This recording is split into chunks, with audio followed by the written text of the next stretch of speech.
March 27th mega fans కి చాలా special day.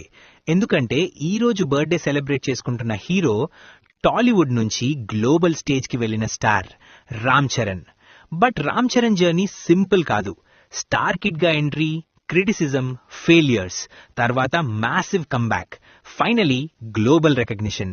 So ఈ వీడియోలో రామ్ చరణ్ కంప్లీట్ జర్నీ చూద్దాం. Hello guys, welcome to channel iconic cinema. Ram Charan 1985 March 27th చెన్నైలో బోర్న్ అయ్యారు. ఆయన father Tollywood megastar Chiranjeevi. Small age నుంచి చరణ్ కి సినిమా ఎన్వైర్న్మెంట్ ఉండేది. బట్ యాక్టింగ్ లో కెరియర్ స్టార్ట్ చేయడానికి ముందు ఆయన యాక్టింగ్ ట్రైనింగ్ కూడా తీసుకున్నారు. చరణ్ లండన్ లో యాక్టింగ్ స్కూల్లో ట్రైనింగ్ కంప్లీట్ చేసి సినిమా ఎంట్రీకి ప్రిపేర్ అయ్యారు. 2007లో Ram Charan debut movie release అయింది, చిరుత. డైరెక్టర్ పూరి జగన్నాథ్ డైరెక్షన్ లో వచ్చిన ఈ మూవీ బాక్స్ ఆఫీస్ దగ్గర గుడ్ సక్సెస్ అయింది. Charan dance, screen presence audience కి నచ్చింది. కానీ అప్పుడు చాలా మంది అనుకున్నారు మెగా ఫ్యామిలీ సపోర్ట్ ఉంది కాబట్టి సక్సెస్ వచ్చింది అని. ఎంత సపోర్ట్ ఉన్నా తనకంటూ ఒక రికగ్నిషన్ ఫస్ట్ మూవీతోనే తెచ్చుకున్నాడు. నేచురల్ ఆడియన్స్ నుంచి మంచి అప్రిసియేషన్ తెచ్చుకున్నాడు.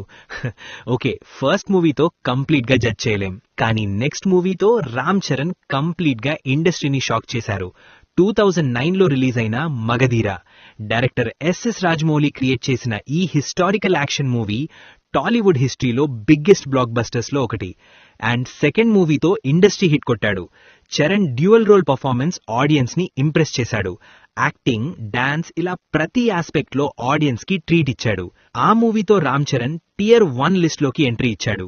అండ్ ఈ మూవీతో రామ్ చరణ్ కి మెగా పవర్ స్టార్ అని ట్యాగ్ కూడా వచ్చింది. అప్పుడే రామ్ చరణ్ మాస్ హీరోగా ఎస్టాబ్లిష్ అయ్యారు. మగధీర తర్వాత చరణ్ కెరియర్ లో కొన్ని అప్స్ అండ్ డౌన్స్ వచ్చాయి. Movies like orange movie flop release అయిన టైంలో డిజాస్టర్ అయిన సాంగ్స్ మాత్రం డికేడ్స్ గడిచినా వింటూనే ఉంటాం. ఆరెంజ్ రిలీజ్ అయినప్పుడు మూవీని రిజెక్ట్ చేశారు ఆడియన్స్, బట్ ఇప్పుడు ఆ మూవీ కల్ట్ క్లాసిక్స్ అయిపోయింది. తర్వాత రామ్ చరణ్ చాలా అప్స్ అండ్ డౌన్స్ చూశాడు. నాయక్ ఇవి కమర్షియల్ హిట్ అయినాయి. ఆ టైంలో రామ్ చరణ్ కి back to hack 40 share movies ఇచ్చాడు. నెక్స్ట్ జంజీర్ తో బాలీవుడ్ ఎంట్రీ ఇచ్చి పెద్ద డిజాస్టర్ అయ్యాడు. అండ్ బాలీవుడ్ క్రిటిసిజం నుంచి వుడెన్ ఫేస్ అని బాలీవుడ్ మీడియా నుంచి రామ్ చరణ్ ని క్రిటిసైజ్ చేశారు. ఆ టైంలో రామ్ చరణ్ కెరియర్ చాలా డౌన్ ఉండే.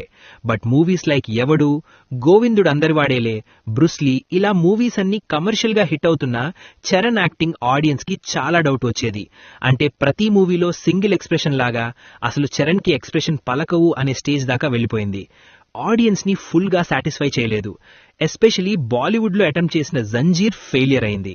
అప్పుడు క్రిటిక్స్ చాలా క్రిటిసిజం చేశారు, కానీ రామ్ చరణ్ గివప్ చేయలేదు. స్లోగా చరణ్ స్ట్రాంగ్ స్క్రిప్ట్స్ చూస్ చేయడం స్టార్ట్ చేశారు. అదే ధృవ మూవీతో. ఇవి బాక్స్ ఆఫీస్ దగ్గర సక్సెస్ అయ్యాయి. ఎస్పెషలీ ధృవలో చరణ్ యాక్టింగ్ చాలా మెచ్యూరిటీ చూపించింది. అండ్ ఈ మూవీ తర్వాత ప్రతి ఒక్క ఆడియన్స్ ని షాక్ అయ్యేలా చేసిన మూవీ వచ్చింది. కానీ రామ్ చరణ్ యాక్టింగ్ కెరియర్ లో biggest turning point Rangasthalam.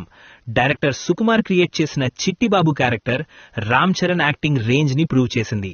Village body language, dialogue delivery, emotional scenes audience and critics అందరినీ ఇంప్రెస్ చేశాయి. అసలు చరణ్ ఫేస్ లో ఎక్స్ప్రెషన్ పలకవు అని ప్రతి ఒక్కరికి రామ్ చరణ్ తన యాక్టింగ్ తో సమాధానం చెప్పాడు.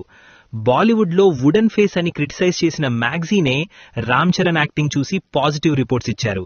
ఇది కదా సక్సెస్ అంటే. తర్వాత వచ్చింది biggest global moment, RRR. Again director Rajamouli. ఈ మూవీలో రామ్ చరణ్ ప్లే చేసిన role Alluri Sitaramaraju. Powerful screen presence తో వరల్డ్ ఆడియన్స్ ని ఇంప్రెస్ చేశారు. RRR లో ఉన్న song Naatu Naatu history create చేసి అకాడమీ అవార్డ్స్ విన్ చేసింది.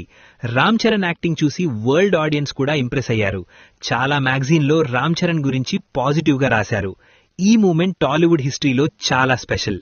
So from Chirutha debut to Magadheera block buster to Rangasthalam acting to RRR global fame, Ram Charan journey చాలా inspiring. మన iconic cinema తరపు నుంచి హ్యాపీ బర్త్డే రామ్ చరణ్. మీ ఫ్యూచర్ ప్రాజెక్ట్స్ కూడా హ్యూజ్ బ్లాక్ బస్టర్స్ అవ్వాలని కోరుకుంటున్నాం. మన టాలీవుడ్ ని గ్లోబల్ రేంజ్ తీసుకెళ్లాలి.